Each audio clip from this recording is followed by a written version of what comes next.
সৃষ্টিকারী গোষ্ঠীর বিচার নিশ্চিত করার জন্য এই অন্তর্বর্তীকালীন সরকারে যা আছেন তাদেরকে উদাত্ত আহ্বান জানাই এবং শিক্ষা প্রতিষ্ঠানগুলোতে ফ্যাসিস্ট সত্য সংগঠন কর্তৃক যে ধ্বংসযজ্ঞ চালিয়েছে সেই খুনিদের বিচারের দাবিতে এবং দোষরদের বিচার নিশ্চিত করার দাবিতে বাংলাদেশের সাধারণ শিক্ষার্থীদের আজকের প্রিয় ঠিকানা সাধারণ শিক্ষার্থীদের আশা আকাঙ্ক্ষাকে ধারণ করা রাজনৈতিক ছাত্র সংগঠন জাতীয়তাবাদী ছাত্রদল কেন্দ্রীয় সংসদ কর্তৃক আয়োজিত আজকের এই ঐতিহাসিক মার্চ ফর ডেমোক্রেসির সংগ্রামী সভাপতি ছাত্রদলের বিপ্লবী সভাপতি আকিবুল ইসলাম রাকিব, সংগ্রামী সাধারণ সম্পাদক সঞ্চালক হিসেবে আছেন নাসির উদ্দিন নাসির, সিনিয়র সহসভাপতি আবু হাসান মোহাম্মদ ইয়াব, সংগ্রামী সিনিয়র যুগ্ম সাধারণ সম্পাদক শ্যামল মালুম সহ জাতীয়তাবাদী ছাত্রদল, ঢাকা বিশ্ববিদ্যালয়, জগন্নাথ বিশ্ববিদ্যালয় সহ বিভিন্ন বিশ্ববিদ্যালয় এবং মহানগরের নেতৃবৃন্দ, অন্যান্য নেতৃবৃন্দ সবাইকে আমার ব্যক্তিগত পক্ষ থেকে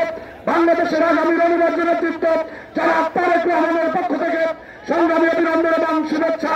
প্রিয় উপস্থিতি, বক্তব্য খুবই সংক্ষিপ্ত।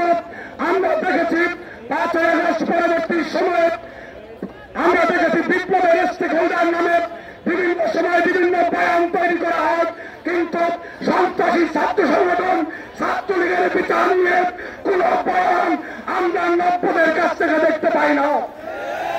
আমরা ভুলে গেছি যে এই বয়ান তৈরিকারীরা হচ্ছে যারা ছাত্রলীগের সাথে গোপনে গোপনে প্রেম করেছিল গত 16 বছর, আজকে উপরে আসা শুরু করছে। তারা ছাত্রলীগের বিচার চায় না। আজকে বাংলাদেশের শিক্ষা প্রতিষ্ঠানগুলোতে গত 16 বছরের সবচেয়ে মুসলিম ছাত্র সংগঠন জাতীয়তাবাদী ছাত্রদল যেরকম আগে ওপেনে ছিল আজকে ওপেনে এবং তারেক রহমানের কর্মীরা বাংলাদেশের স্বার্থে, বাংলাদেশের সার্বভৌমত্বের স্বার্থে কোন পরাকে কোন স্বতন্ত্রকে ভয় পায় না। আমরা এই গোপনের আঘাত সৃষ্টিকারী গোষ্ঠীর বিচার নিশ্চিত করার জন্য এই অন্তর্বর্তীকালীন সরকারে যা আছেন তাদেরকে উদাত্ত আহ্বান জানাই এবং মিথ্যাচার চালানো হয় সেই বিচার আপনারা সর্বদা সজাগ থাকবেন। সবাইকে ধন্যবাদ।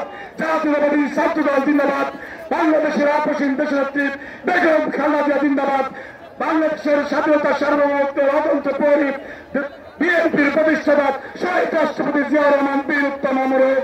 আগামী বাংলাদেশের অনিবার্য নেতৃত্ব তারেক রহমান জিন্দাবাদ।